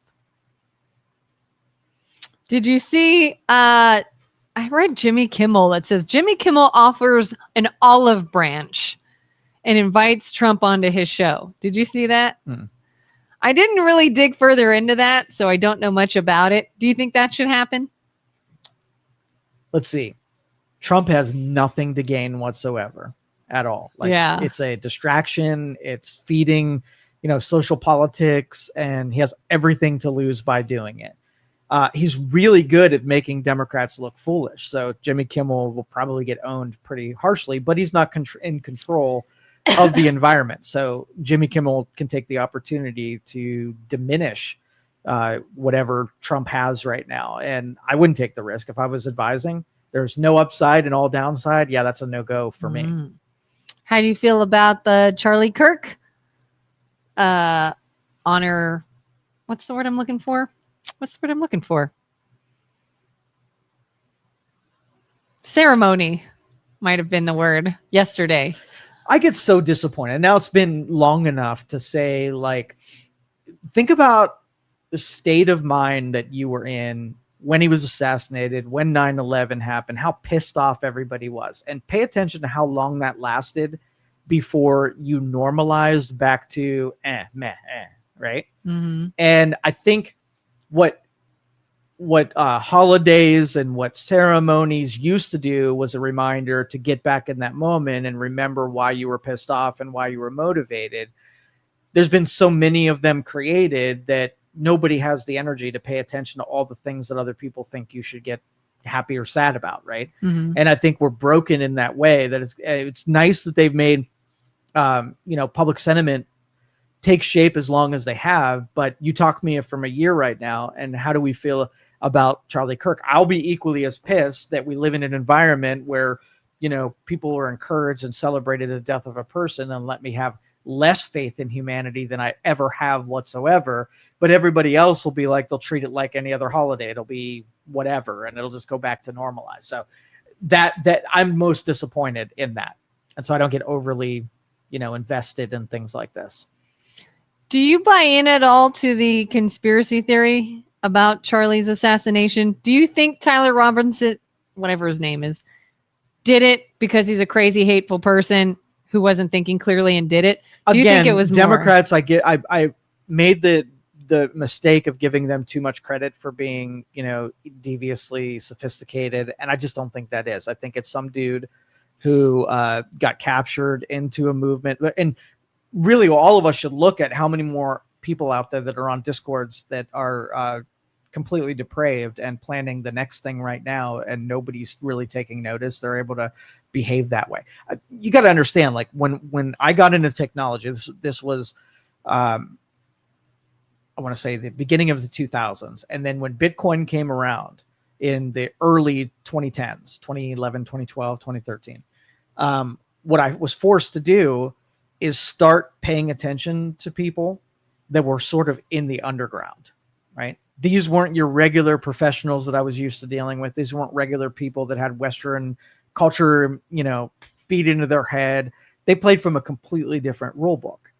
And so when I started warming up to the technologies that were outside our normal foundation, these are global principles rather than United States principles, I got insights in really what people were in that, right? Mm-hmm. What made them tick. And you have, for instance, let's just say you had a person that lived in, a village somewhere in Africa that were dirt poor. They were given $100 a year to be able to make do. They were farming, had a couple cows. Their kids were sick. They really didn't know where their next meal was going to come from. And they were 100% vulnerable to not being here next year, right? Mm-hmm. And then something comes along in technology where you got a computer and you got all these rich Americans that are across the ocean that you dislike anyway because they don't believe anything, whatever. So I'm going to invent 1,000 different ways. You got nothing but time on your hands. It's not like you're going to work that day because you don't have a job. You tend to the garden and your ox is eating some hay. You don't really care. Or straw. I don't know what. But now you can take some money and steal from some American. Do you feel any kind of guilt whatsoever to lying, cheating, and scheming to get $1,000 from some idiot over in America that has way more money than you do? No, you do that all day long, right? Yeah. Everybody below you becomes the reason why every system is destroyed, because they're going to exploit it because it's necessary that they exploit it. What's your other options? They'll justify it. Exactly. So you open up the entire world to a connective mechanism that you have access to, and you don't expect them to wander in your nice territory where you've got more than you need and try to take a little bit from you, you multiply that exponentially by millions of people who are in that situation. And you got my 80-20 rule, where 80% of the people that are participating are trying to get you. They hate you and they want to take everything from you, and they have no sympathy for where they're going to put you at in that deal. So I got to know really the most depraved people on the planet and what they were doing. This was the same time where, what was that black market where they sold drugs on it? What the heck was that called? I didn't really hang out on black market sites. Oh, he went to jail for it. Or he went to prison for it. And Silk Road. What is it? Silk Road. Oh, so in the same era, there was this dude in the United States that built this commerce site where you can buy things like drugs and things that were illegal. It was the first like dark web. And anyway, so when I was exploring the dark web and I was exploring Silk Road, the things that people would sell, like if you lived in a country that didn't really have any gun laws and you had access to a rocket launcher, and somebody in the United States, you can sell it to, and they'll give you $6,000 for something you stole from a warlord. Would you do it every time? And they give you some Bitcoin and now you have some money. Would you care about what they did with it or what it was set up? You absolutely wouldn't care about it. So Silk Road and the dark web enabled people who had no money to be able to do things that were illegal. And people in the United States would buy that shit up, right? So there's a complete ecosystem. There's a complete environment that most people that live in the United States don't even know exists. Do you think you can buy nitroglycerin right now? I could buy nitroglycerin right now. Do you think that you can hire a hitman right now? I can hire a hitman right now, right? There are people that offer services. You could buy people. You could buy people. 100%. Probably one of the biggest undergrounds that there are trafficking. Yeah. Yes. And so that's scary. So what you do is you get to understand that your little slice of what the world is so tiny, like 1%. 99% of the world is very bad and are willing to do very bad things because they are in complete poverty and they have no potential in front of them. They have no prosperity in front of them. And they know how to justify what they're doing. Right. Like they can sleep at night because, it was taken from a criminal or it was right. So taken if you have some socially disconnected person that hates all things, but they're living in their parents' house and they have all the food they eat, they're just some entitled brat that is just mad because they listen to, grunge music. Is grunge music? I don't know. It's grunge music. Anyway, they're just mad at the world. And then you connect using the social media and the connectives of the web, and you connect them with the depraved person who has access to every means and method to get rid of people. So you got mad, entitled brat, right? That gets paired up with the ability to then do outrageous, terrible things, right? Those two have something in common.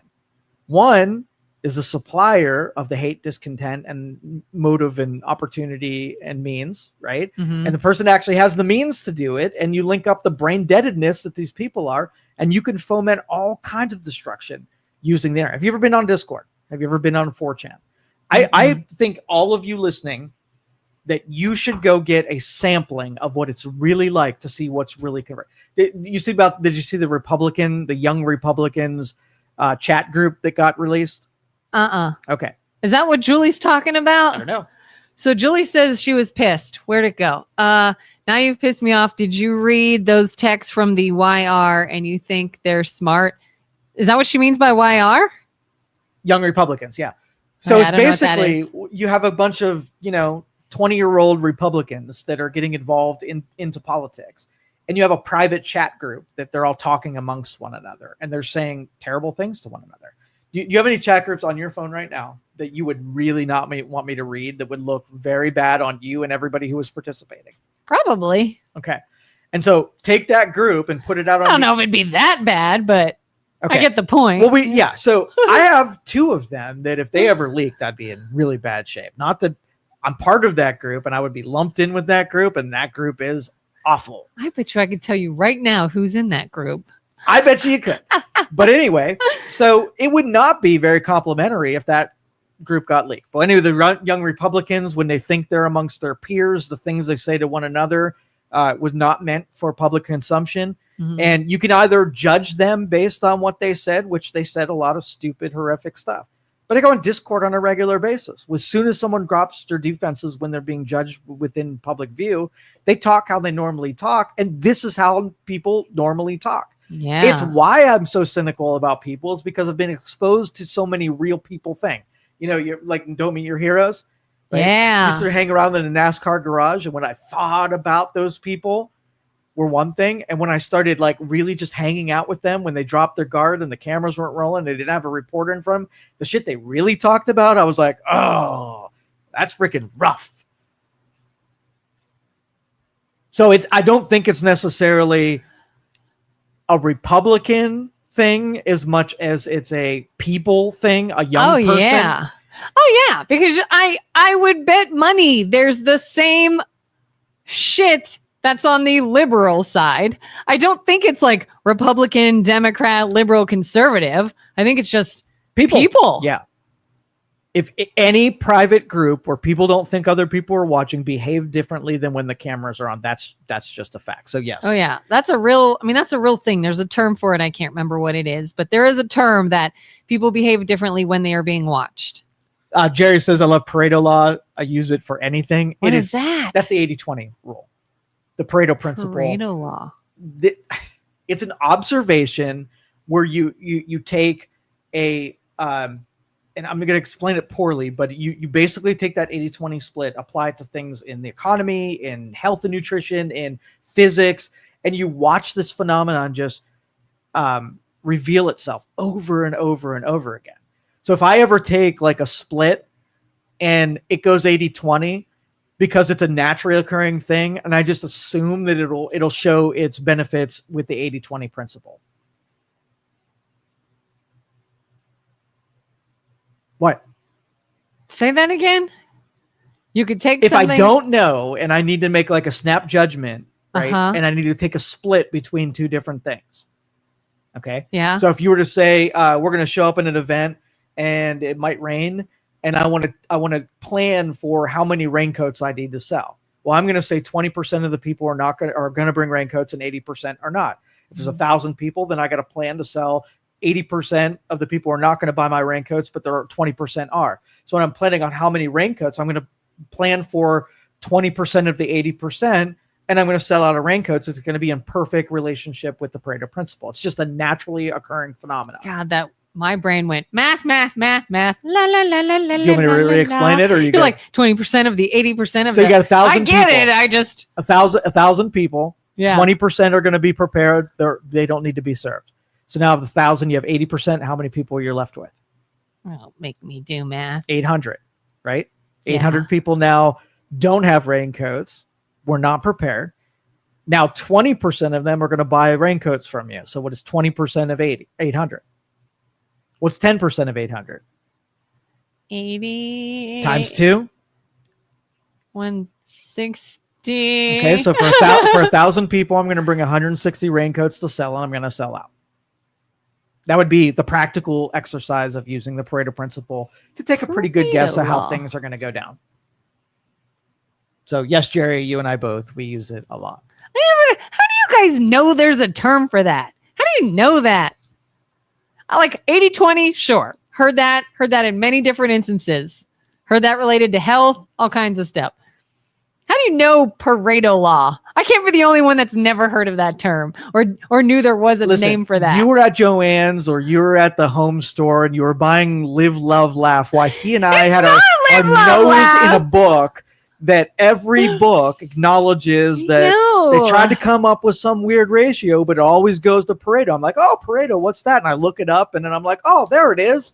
And it reveals itself. I'm and watching makeup tutorials and looking at pretty things at Hobby Lobby. Yeah, you will be the expert when it comes to what what color curtains I should put up, and then I could tell you how many raincoats to bring. But then how do I go from like, what's the best way to layer a welcome mat on your porch to like, what's consciousness? Where do we go when we die? How does that? Well, you don't. Kelin. You don't go to the end result. Something led you to layering welcome mats, and something led me to eventually come in contact with Pareto, and it's a pursuit. Yeah. Lots Like, of I years and probably lots got of reading. served reels on social media about home decor. I thought it looked nice. I'm going to recreate this. You're apparently getting served wildly different type of No, I content. don't get served anything. No, that's a personal pursuit. I dug into that. That was not suggested to me. Oh yeah, like I've now made my algorithm start serving me all kinds of otter videos. It's just otters and baby otters. Every And I'm day. like, yes. Every day. Makes me so happy. Every day.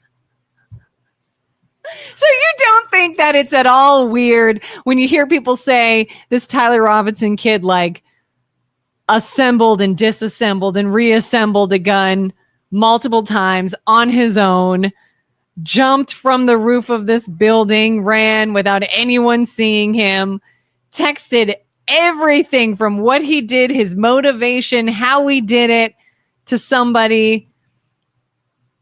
I don't know. Do you think there's in any way a bigger force person idea behind him killing Charlie Kirk?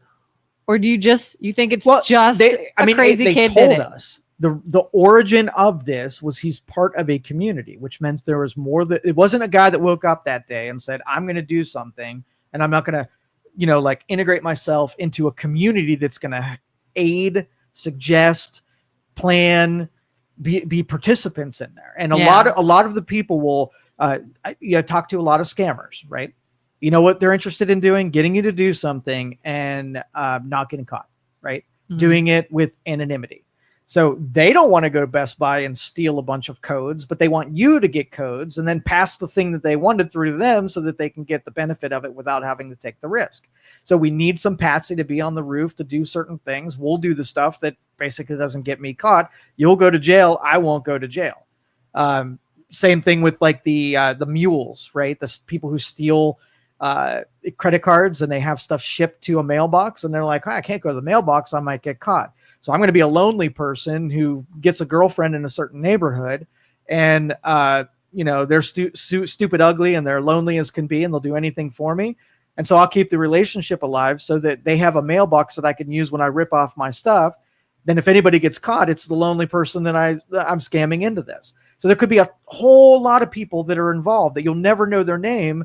They use mules to be able to take the fire. Yeah, I mean, if you even look and see, he supposedly said, when they're like, why did you do this? He's like, well, he was spewing hate. That's a talking point that a lot of people would have said. There's a lot of people that have been brainwashed. Yes, they were brainwashed into believing he was spewing hate. Yeah. He wasn't. That's not even my opinion. He wasn't. But there's a lot of people who believe he was.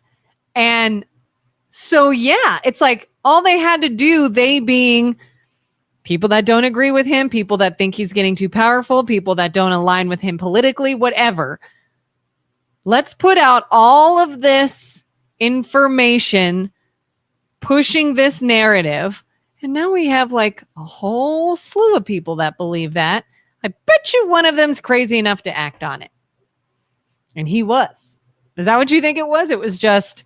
I stopped paying attention now because like initial reports, I always stop paying attention. About a week after something happens, I put that in my mailbox and then I wait a really long time before I really get curious enough to find out what really happened. Because it doesn't even matter. There's no utility in it. Who did it or whatever. Somebody's going to go to jail for it. And they probably weren't alone in doing it. There's more people that are responsible. That's where I've put it away on. Because you have so many, 80-20, 80% of the people that are on X are there to sow discontent and give you doubt and confuse you and overwhelm you and whatever. So right about now, you pretty much have every suggestion that it's a million different things. Maybe it was a son-in-law to Donald Trump and he was secretly behind it. Maybe it's the Jews. Maybe it's the aliens. Like you're going to get suggested that it's a million different things. And here's why it makes sense that it's those things. I stopped paying attention to it because all you got to do is take one conspiracy video, like do Flat Earth. Go watch one Flat Earth from a reputable, popular person. And after watching it, pretend like you knew nothing coming into it and see how persuasive it could absolutely be. And you and I know both that the world is a a spheroid, right?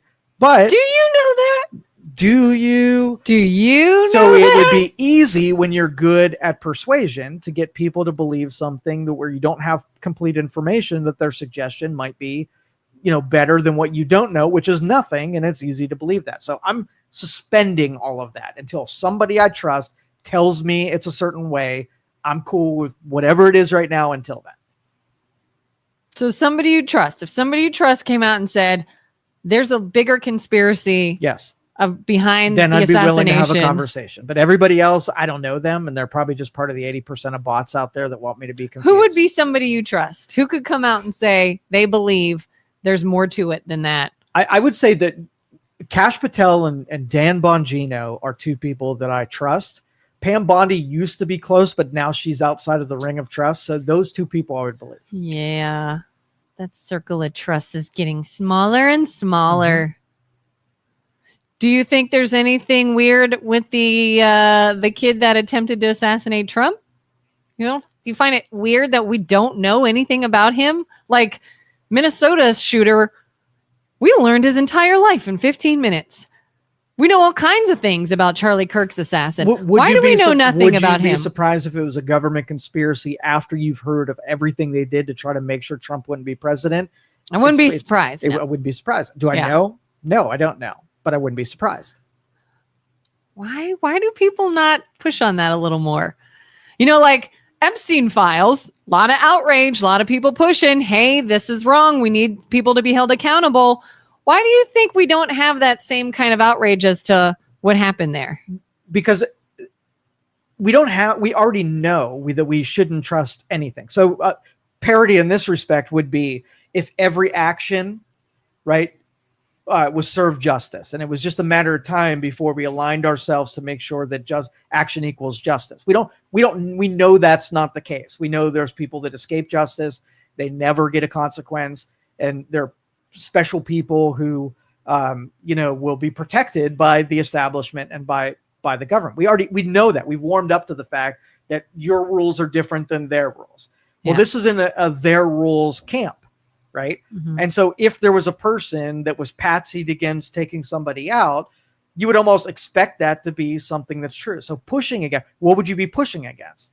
The fact that it's another one of the things that you think happen on a regular basis. And now you just got confirmation that what you knew all was happening is also happening. There's no great epiphany in that. It's only when it was opposite. Like if somebody tells the truth and there is justice, that's freaking shocking. And we're like, how did that one go down? Why did that one go down? Yeah, it's almost like everyone's like, oh, do you think there was a bigger conspiracy behind the guy that attempted to assassinate Trump?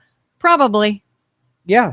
And that's it. Because you're just like, yeah, it's like we're becoming so jaded. Like, oh, I'm sure there's a bigger, worse scenario. I'm sure it's more than just a crazy person. Certain it's worse than you think it is in every respect. So I'm not surprised. Yeah, it makes you almost say, what's the point of digging into it? When all you're going to do is find that, yes, it is bigger and worse than we thought, and it will go nowhere. Every time. It won't matter. Same story. Like Epstein. Yes, it is enormous. It's probably worse than we even know. We all know this, and it's going nowhere. Yes. 100% right. And that you can pick you can pick the next thing and already put that storyline. So you won't be write it on an envelope and say, hey, in December, when the next breaking story comes out about something awful that happens, it's going to follow this pattern, right? And you can make assumptions right now, and they will all be true. You're just going to change the different nouns and verbs. Nouns and verbs are different. Everything else will be the same. Oh, yeah, because there's been conspiracies about all kinds of assassinations through history. And do we get anywhere with it? No, not really. Yeah.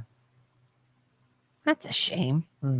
We're so corrupt. Jerry says, I heard a statement this morning that schools no longer teach real history. They teach current events. That's why no one knows about Pareto or Murphy.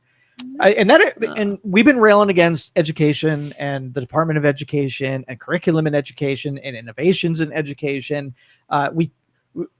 Part of the cost of making sure that everybody is educated is that you have to cater to your lowest common denominator. And oftentimes you make dumb people smarter than they would naturally be, and you make what would be intelligent people way dumber than they otherwise would be. because you've taken the competitive spirit about just acknowledging that there are really people that need to be on an assembly line using the one thing that they have, which is their strong muscles, versus the people that have brain capacity and needs to be developed. Education took that leveled that playing field right down. And now we all suffer the consequences because now they're like, oh, we brought a bunch of dumb people into something they should never be. What are we going to teach them? Oh, let's teach them dumb people stuff. And all the smart people are like, I want to learn about Pareto. And they're like, let's talk about breathing today and making sure your heart beats tomorrow. Like talking about things that happen anyway and on autopilot. And all these people that could be curing cancer are now talking about really dumb shit. So do you think we have a cure for cancer and we just don't want it out because it's too good big business? I don't think we know what cancer is. The smart people know what cancer is, and there's a lot of businesses keeping cancer around forever. And I think that even if we had a cure for cancer, there's too much money to be lost by curing something that we could just keep alive perpetually. Yeah, I heard somebody say, I don't know, I can't even remember who this person was, that cancer is actually our body's defense mechanism. Yes, we all have tumors in our body. Well, we all have cancerous things in our body right now. Yeah, like there could become an infection. A tumor forms around it to contain the infection and keep you safe. Yeah. That is cancer. But that can still be harmful. What do you mean? If someone created that, if someone's body got cancer, infection came in, tumor surrounded it to keep it, that's cancer. You have cancer, you have this tumor, and you didn't touch it. Could that not become harmful? If it's encapsulated, like if you get a fat cell and it encapsulates something that's toxic and now it's riding in your body and it's encapsulated, well, the thing that's inside you're being saved from, but the fat cell on the outside that's protecting you isn't good either. So neither is good. You have body processes that take things that shouldn't be there and make them die and get expelled from the body. And when you hijack the processes of allowing the body to die in certain ways, keeping it alive. So let's just say I told you, and this is completely made up, do not quote me on any of this, but let's just hypothetically say you were doing this. Let's just say I was giving you chemicals that made you 5% healthier. We give you vitamins, right? And they made you a little bit healthier so that your cells can take in some of the values that you actually need. But because you were doing that, making 5% healthier, your body also keeps cells that should die alive, right? This is going to turn into a eugenics conversation. I just know it. But so when you keep cells that should die alive on purpose, what if you keep cells that should die alive on purpose? But since those cells should have died, then they become tomorrow's tumors. Get it? Bad analogy. Yeah. But we're keeping things alive that should die for the sake of health. But then the complication down the road, you have things that should have died inside of you that end up killing you in a different way. But what we end up doing is medicate it, kill the thing that should have died, but also kill the things that should stay alive. Yeah. So let's just say when they were 10 years old, a kid should have died from malnutrition. And that kid is going to become a serial killer when they're 35. The thing that should have died, right, because they were brought up in a household that didn't even know how to feed their kids, and that whole lineage should have been wiped out just in natural consequences. But you came along and you're like, oh, it's not great that this kid dies. It's not fair to them. They could become anything. And now you feed them, you take something that would have died and made it stay alive, and they become a serial killer. So the original sin was keeping dead things alive that should die to get cancer later on in a different form. Told you it was going to be eugenics. Like,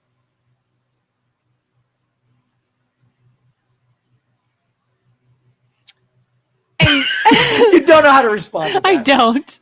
I don't.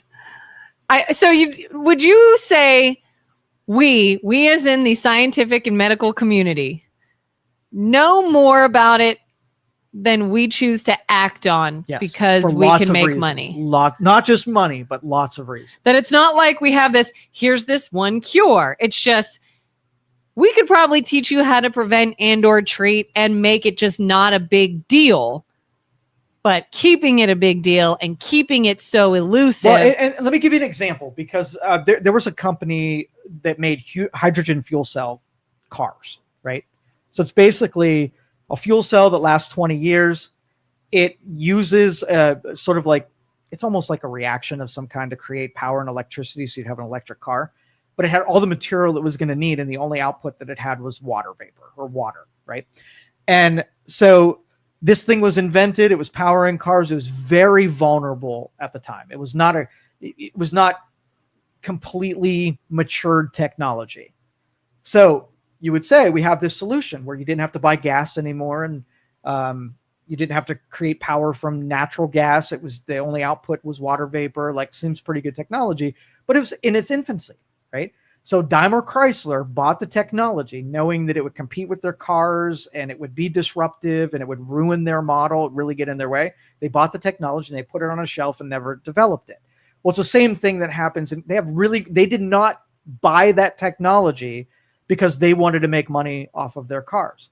It was so disruptive. It was a threat to everything that they were trying to do. So maybe they had innovations for their electric car, and this was going to disrupt things so much that we would never have any electric cars, because this was going to destroy all of their ability to create the thing that was going to exist 10 years from now, right? Mm-hmm. So they bought it as a defensive mechanism because of how disruptive it is. Same thing. What happens if there's a pill that's in its infancy that has it could destroy cancer?